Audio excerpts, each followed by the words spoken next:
warahmatullahi wabarakatuh. Batik besurek kaya coraknya, batik dipakai pergi ke pesta, agar hidup damai dan sejahtera, kerukunan jadikan budaya. Ke pasar Bengkulu naik sepeda, mampir sebentar ke Barkoto, keyakinan kita boleh berbeda, janganlah jadi pemecah kita. Dewan Hakim yang kami hormati, hadirin yang berbahagia. Perkenalkan, nama saya Khofifah Dimenwasa Putri, siswa kelas 9 MTSN 1 Seruma. Berbicara mengenai moderasi beragama, hal itu bukanlah hal baru di sekolah kami. Meski sekolah kami letaknya di kampung, tetapi praktik moderasi beragama sudah menjadi hal biasa. Saya sangat bersyukur hadirin bisa belajar, bersekolah di MTSN 1 Seruma. Sekolah yang sangat humanis, gurunya ramah, penyabar, dan penuh semangat, siswanya hormat dan taat. Jujur hadirin, kita sangat miris. Di tengah-tengah krisis moral saat ini, kita saksikan di media massal betapa banyak siswa-siswi yang tidak beradab kepada gurunya. Pendidikan agama seolah dianaktirikan. Pelajaran agama di sekolah-sekolah umum hanya 2 jam dalam seminggu. Bayangkan hadirin, hanya 2 jam dalam seminggu. Lalu bagaimana membentuk karakter anak Indonesia yang berakhlak, sementara pesantren, madrasah dipandang sebelah mata? Justru di madrasah lah saat ini cikal bakal generasi yang akan datang. Di madrasah kami diajarkan agama, diajarkan akhlak, diajarkan Al-Quran. Mari kita lihat sekolah-sekolah lain, terutama di kota-kota besar. Mohon maaf, banyak sekolah-sekolah lain yang masih tawuran. Pelajar kita akhlaknya bobrok, dangkal imannya. Kenapa banyak tawuran? Karena agamanya dangkal.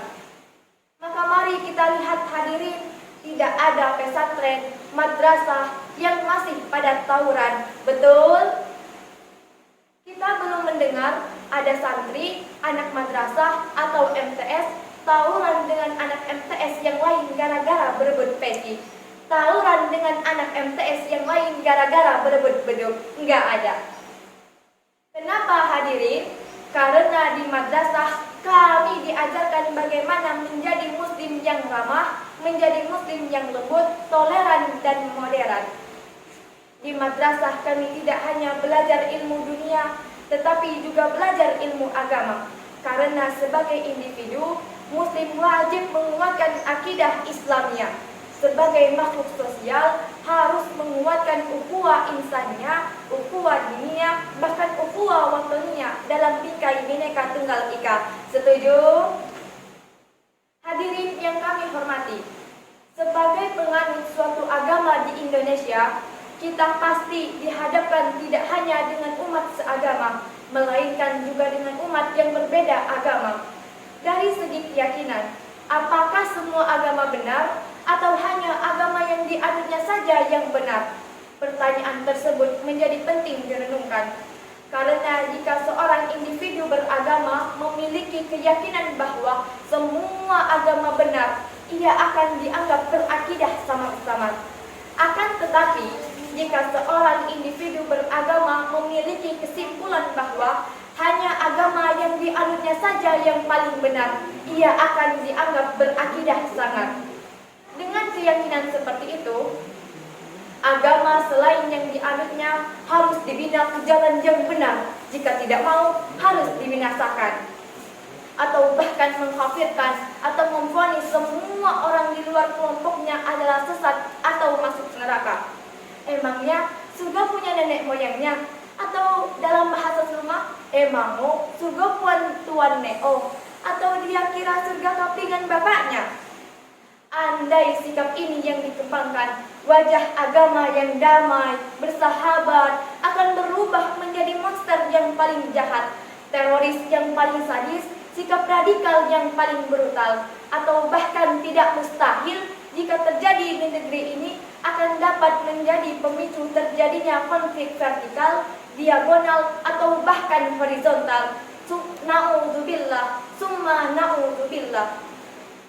Lalu bagaimana upaya mengantisipasi agar ajaran, identitas, dan perilaku umat beragama tidak menjadi pemicu terjadinya perpecahan di tengah-tengah kebinekaan di Republik tercinta ini?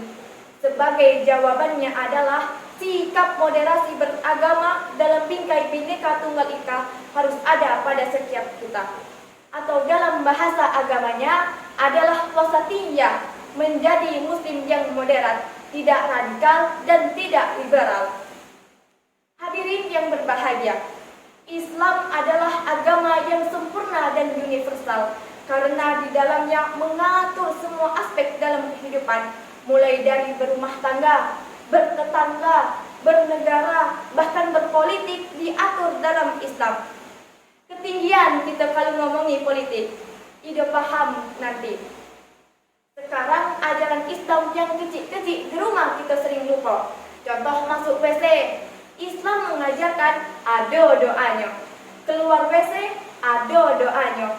Adab akhlaknya diajarkan, masuk dengan kaki kiri, keluar dengan kaki kanan. Mau makan dan habis makan, ada doanya.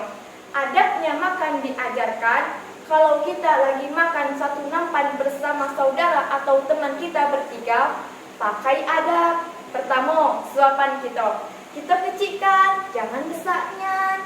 Kedua, kalau kita lagi makan bersama seperti itu, jangan sekali-kali liatin muka teman kita. Ini teman lagi makan, kita plototin terus, kita liatin terus di begini nih.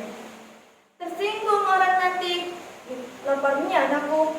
Ketiga, kalau memang jatah nasi telah diatur, sudah rata, udah mau habis, jagain aja di situ, maju mundur aja di situ udah. Jangan punya teman kita di sebelah, kita korek terus, longsor nanti jatahnya.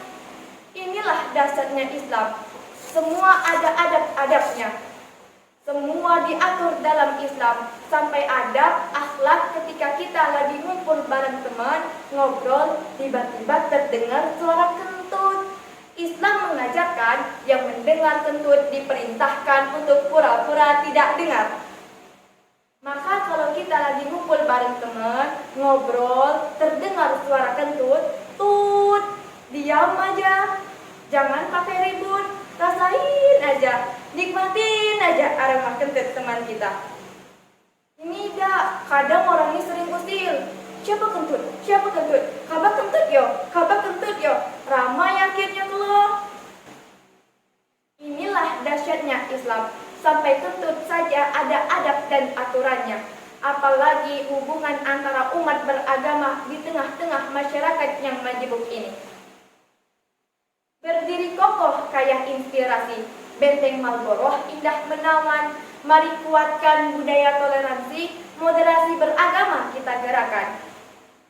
Jalan-jalan ke desa Pagar Agung, tidak lupa membeli spaghetti. Siapa sih yang stand up di panggung? Mau tahu? Saksikanlah di RCTI. Wassalamualaikum warahmatullahi wabarakatuh.